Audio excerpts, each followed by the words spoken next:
जय श्री राम दोस्तों।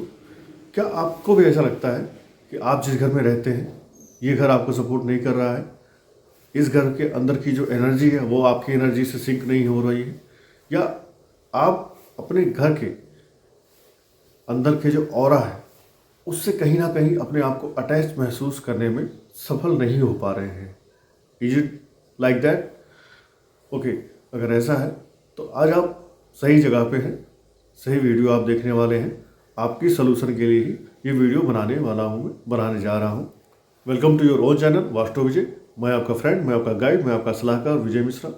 आज हम बात करने वाले हैं किस प्रकार आप अपने घर के द्वारा, अपने घर के थ्रू अपने जीवन को सुधार सकते हैं।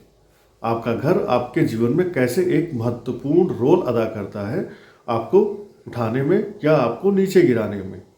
क्लियर? जैसे आप देखते हैं कई बार आपको जीवन में कुछ समस्याएं होती हैं।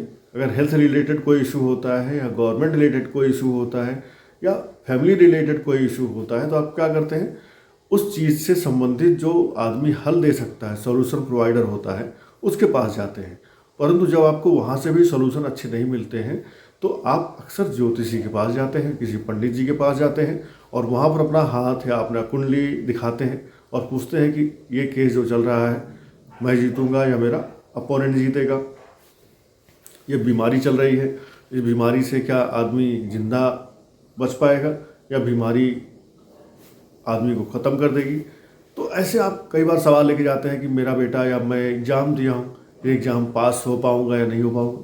तो आप अक्सर अपने प्रॉब्लम्स के सॉल्यूशन के लिए कहीं ना कहीं किसी भी एस्ट्रोलॉजर, टैरो कार्ड रीडर या किसी न्यूमरोलॉजिस्ट, किसी ना किसी के पास जाते हैं, जैसी आपकी श्रद्धा होती है, जहाँ पर आपका विश्वास होता है। तो जब आप उनके पास जाते हैं तो आपको वो कुंडली देखते हैं या आपके क्वेश्चन का आंसर करने के लिए आपसे कोई नंबर बोलते हैं, आप नंबर बताते हैं, उस नंबर के आधार पे वो आपको जवाब देते हैं। कोई आपका चेहरा देख के, हाथ देख के आपको जवाब देता है। तो आप इन सब चीज़ों का जब जवाब पाते हैं तो कुछ समय के बाद फिर से आपके पास कोई समस्या आती है, क्योंकि लाइफ में समस्याएं तो आती रहती हैं। ठीक है, तो समस्याओं का दोबारा जवाब पाने के लिए, दोबारा उनका सॉल्यूशन पाने के लिए आप फिर से किसी ऐसे ही astrologer, tarot card reader, palmist, इनके पास फिर से जाते हैं, फिर से कोई पूजा पाठ कराते हैं, हवन कराते हैं, दान करते हैं। तो अगर आपने अपने घर के एनर्जी को संभाल लिया तो आपको इन सब के पास बार बार नहीं जाना पड़ेगा। हालांकि मैं भी एक एस्ट्रोलॉजर हूँ, मैं भी एक इसी फील्ड का आदमी हूँ। ठीक है, तो मैं नहीं चाहता कि आप ये समझें कि कोई भी एस्ट्रोलॉजर जानबूझ के आपको अपने पास बार बार बुलाना चाहता है। कोई भी एस्ट्रोलॉजर आपको जब कोई चीज़ बताता है तो वो उन चीज़ों को उस समय के अनुसार बताता है। हो सकता है कि आने वाले अगली ग्रह दशा की आधार पर या नेक्स्ट महादशा, अंतरदशा, प्रत्यंतर दशा के आधार पर आपके जीवन में कोई नया बदलाव आया हो, उस बदलाव से जुड़ा हुआ कोई आपका समस्या चलने स्टार्ट हो जाए या समस्या आना शुरू हो जाए, तो उस समस्या के समाधान के लिए आपको फिर से कंसल्ट करना पड़ता है किसी दूसरे एस्ट्रोलॉजर से या उसी से पहले वाले से ही। तो एस्ट्रोलॉजी एक पॉइंट है। ऐसे ही आपका जो घर होता है ये भी आपके जीवन में इतना महत्वपूर्ण रोल अदा करता है, क्योंकि आप अपने जीवन का आधा समय एक घर में बिताते हैं। ठीक है, और घर क्या होता है? घर आपको री एनर्जाइज करने के लिए होता है, घर आपको कूल एंड काम करने के लिए होता है, घर आपका पोषण करने के लिए होता है। आप घर में आते हैं तो क्या करते हैं? खाते हैं, पीते हैं, अपनी फैमिली के साथ बैठ करके हंसी मजाक गप करते हैं, तो आप रिजुविनेट फील करते हैं, आप एनर्जाइज फील करते हैं, आप अपने दिन भर की टेंशन को फिर रीसेट करते हैं और अगली सुबह फिर से फ्रेश होकर के अपने जॉब पे, अपनी ड्यूटी पे, अपने काम पे जाते हैं, अपने स्कूल जाते हैं, कॉलेज जाते हैं, जहाँ भी आप जाते हैं। तो आप अपने जीवन का आधा समय या आधे से ज़्यादा समय अपने घर में बिताते हैं। तो आपके घर की जो एनर्जी है, इस पर आज हम बात करने वाले हैं, कैसे आपके घर की एनर्जी आपको ग्रोथ पे ले जा सकती है या आपको डाउनफॉल पे ले जा सकती है। इसके लिए आपको करना क्या है? क्या आपके घर का नंबर आपको सूट कर रहा है या नहीं कर रहा है, और घर के जो हाउस नंबर होते हैं ये आपको सूट कैसे करेंगे, ये कैसे जानना है, आज हम उसकी बात करने वाले हैं। ठीक है, तो घर का नंबर आपको सूट कब करेगा? जब वो प्लैनेट आपके कुंडली में मजबूत होकर के बैठा होगा और अच्छी जगह बैठा होगा। ठीक है। प्लैनेट आपके कुंडली में 12 घर होते हैं, 12 घरों में कहीं एक जगह बैठा होगा।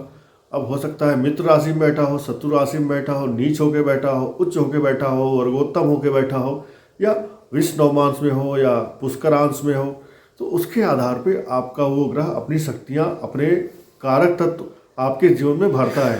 अब आपकी कुंडली में जो ग्रह सबसे बढ़िया मजबूत होके बैठा है और वो ग्रह आपके सपोर्ट में है, वो आपको आपके घर का रियल एनर्जी फील करवाने में सफल होगा। अब इसको आप समझेंगे कैसे? इसको समझने के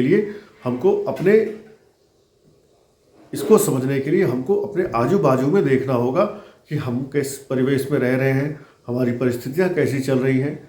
और अब एक सवाल आपके मन में आ रहा होगा कि मेरे पास तो मेरी कुंडली ही नहीं है, मैं कैसे समझूंगा अपने प्लेनेट को? क्योंकि जब कुंडली नहीं है, अर्थात आपके पास डेट ऑफ बर्थ नहीं है या बर्थ का करेक्ट टाइम नहीं है, तो आप अपने प्लेनेट को जान ही नहीं पाएंगे ना कि कौन सा प्लेनेट आपकी कुंडली में बहुत अच्छा बैठा है।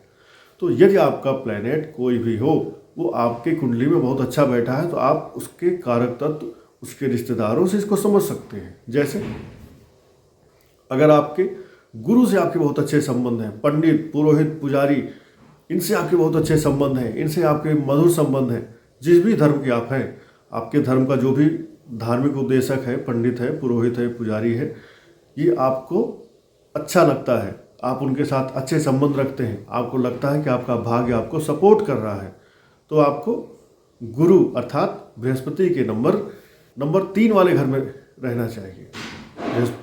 बृहस्पति के नंबर 3 अर्थात आप ऐसे घर में रहना चाहिए जिनका सम करने पर 3 आता है। ये कौन से घर के नंबर हो सकते हैं? जैसे 1 2 12 number, 2 1 21 number, 3 0 number, 30 number, 3 number, 300 number, और 1 1 1 1 ऐसे जो घर होते हैं, ये गुरुदेव बृहस्पति के अंडर में आते हैं। तो आपको ऐसे घर का हाउस नंबर सिलेक्ट करना चाहिए जहाँ पर आपका हाउस नंबर टोटल ऐड करने पर 3 आता हो।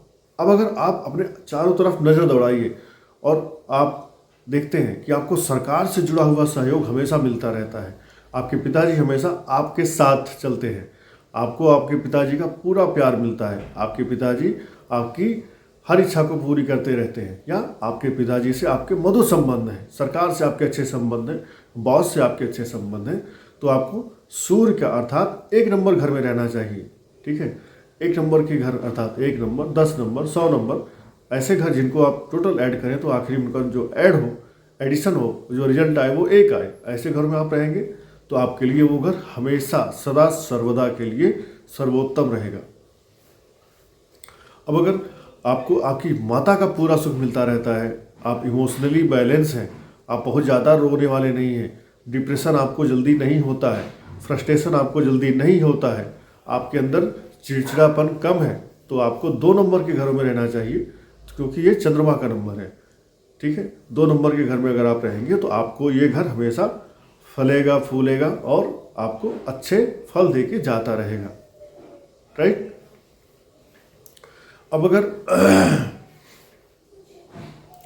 अगर आपके पास बहुत अच्छे दोस्त हैं और आपके दोस्त हमेशा आपके काम आते हैं, आपकी बुआ से, बहन से, बेटी से आपके अच्छे संबंध हैं, उनसे आपकी झगड़ा लड़ाई तू मैं नहीं होती है, आपको स्किन डिजीज नहीं है, आपके दांत अच्छे हैं, आपके नसों से संबंधित आपको कोई बीमारी नहीं है, तो आपको 5 नंबर के घरों में रहना है, 5 नंबर के घर में रहना चाहिए, जो कि बुध महाराज का नंबर है।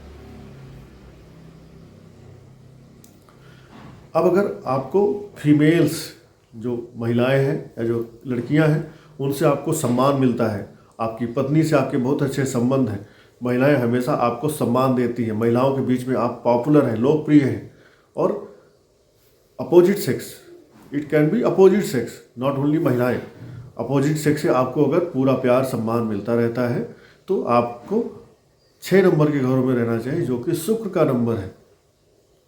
और आपके पास ऐसे घर में रहेंगे तो सुख अर्थात भोग विलास लग्जरी आपके जीवन में भरपूर मिलती रहेगी, आती रहेगी, आपको इसके लिए कभी तरसना नहीं पड़ेगा। अब अगर आपका मन धर्म, कर्म, धार्मिक विचारों में रहता है, ठीक है, पर आप बहुत ज़्यादा लालची नहीं है, आपको मिलता है जो आप उसी में संतुष्ट रहते हैं। आपको सोना मिल गया उसमें आप संतुष्ट हैं, लोहा मिल गया उसमें आप संतुष्ट हैं, बहुत ज़्यादा कंप्लेन आप नहीं करते हैं। और आपको ऐसा भी है कि किसी ने कुछ बोल दिया, किसी ने कुछ डांट दिया, किसी ने आपके साथ कुछ बुरा भला कर दिया, तो आप कहते हैं ठीक है कोई बात नहीं, छोड़ो यार जाने दो। तो आपको 7 नंबर के घर में रहना चाहिए जो कि केतु महाराज का नंबर है। ऐसे घर में अगर आप रहेंगे तो आपके जीवन में 4 चांद लगते रहेंगे, आपका लाइफ ग्रोथ के पैटर्न को मेंटेन करता रहेगा। अब अगर आपके चाचा से आपके अच्छे संबंध हैं, आपकी जॉब में, आपके वर्क प्लेस पे आप कंटिन्यू मेंटेन करके रखे हैं, आपकी जॉब अच्छी चल रही है, आपको बार बार जॉब छूट नहीं जाती है, आपकी जॉब से आप सेटिस्फाइड हैं और आपकी जॉब से आपका एम्प्लॉयर सेटिस्फाइड है, ठीक है, आपकी जॉब अच्छी चल रही है।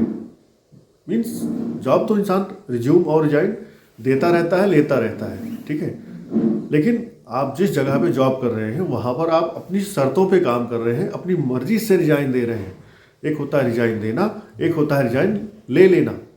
तो जब आप अपनी जॉब पर अपनी मर्जी से रिजाइन दे करके किसी अच्छी जगह ज्वाइन कर रहे हैं with more perks, with more salary, with more facilities, तो आपको रहना चाहिए 8 नंबर के घरों में, जो कि शनि महाराज का नंबर है।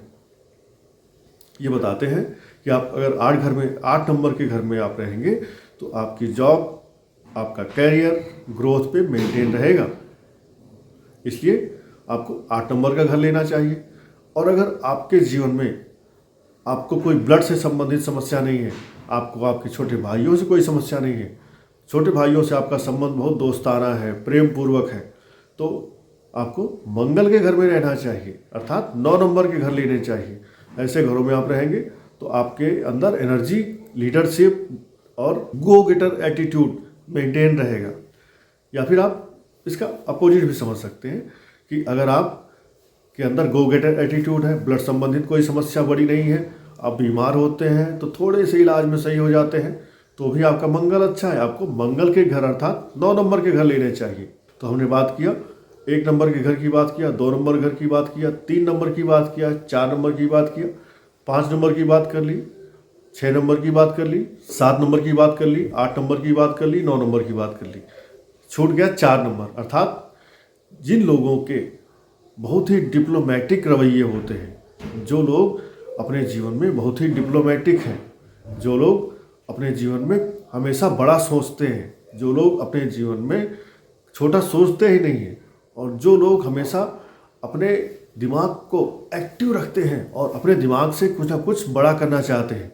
प्लस आपको अगर आपकी कास्ट, आपके रिलीजन के अलावा जो लोग हैं, जैसे आप हिंदू हैं तो आपको मुस्लिम या सिख या ईसाई या कोई भी आपके other than your religion, other than your cast, other than your community, other than your country, वो लोग अगर आपको सपोर्ट करते हैं तो आपको राहु के 4 नंबर घर वाले में रहना चाहिए। ऐसे घरों में यदि आप रहते हैं तो आपका राहु आपको आसमान की बुलंदियों पर ले जाएगा। तो आपको अपने आजू बाजू में एक बार नज़र दौड़ानी है, और नज़र दौड़ा के आपको पता चल जाएगा कि आप आखिर किस तरह के घरों में रहने के लिए बने हैं, किस तरह के घर में आप रहेंगे तो आपके लिए जीवन में बल्ले बल्ले होने वाली है। होता क्या है कि कई बार आप ऐसा कर ले लेते हैं, सपोज करिए एक आदमी जिसका बृहस्पति का 3 नंबर है सपोर्टिंग में, और उसने ले लिया राहु का 4 नंबर, तो आपने क्या किया, आपने गुरु चांडाल योग बना लिया। अब आपका गुरु आपको कुछ देना भी चाहता था तो राहु कहेगा ना, अब तो ये मेरे घर में आ गया, अब मेरी इच्छा से चलेगा, ना कि आपकी इच्छा से चलेगा। आपके पास मंगल का घर लेने का सही, आपके पास मंगल की एनर्जी अच्छी थी, आपको मंगल का 9 नंबर का घर ही लेना था, आपने ले लिया शनि देव का 8 नंबर का घर। तो मंगल और शनि एक दूसरे से दंगल करेंगे, और दंगल में पिसेगा कौन, आप पिसेंगे। आपके पीछे जाने से आपकी ही चटनी बनने की संभावना सबसे ज़्यादा हो जाएगी।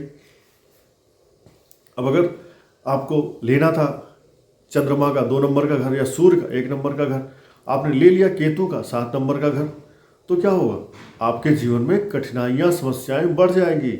इसलिए आपके पास कुंडली है या नहीं है भूल जाइए, आप इन कारक तत्वों को, इन रिलेटिव्स को, इन चीज़ों को ध्यान में रखेंगे तो आपको अपने घर का नंबर लेने में आसानी होगी। किस घर में आपको रहना है वो नंबर आपको सिलेक्शन करने में ईजी होगा, और इन नंबर्स का यूज करके आप अपने जीवन के एटलीस्ट 50% या मोर देन 50% प्रॉब्लम्स को दूर कर सकते हैं। क्योंकि आज के समय में सबसे बड़ी प्रॉब्लम है पैसा। यदि आपके पास पैसा है तो आपके जीवन की 90% प्रॉब्लम्स अपने आप दूर हो जाएंगी, और 10% प्रॉब्लम्स के लिए आपके पास इतना अच्छा नेटवर्क हो जाएगा, दोस्त हो जाएंगे कि वो समस्याएं वो बैठ करके आपकी हल कर लेंगे, दूर कर देंगे।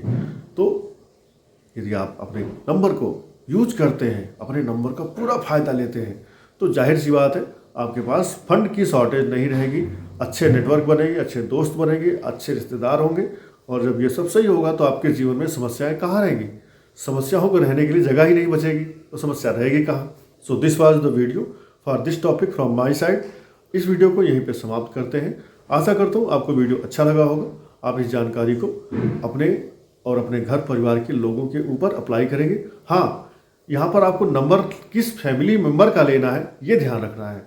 तो आपके घर में जो आदमी पैसा कमा के ला रहा है, जिसके कमाई से आप घर का EMI भर रहे हैं, वो नंबर आपको उस फैमिली मेम्बर से लेना है।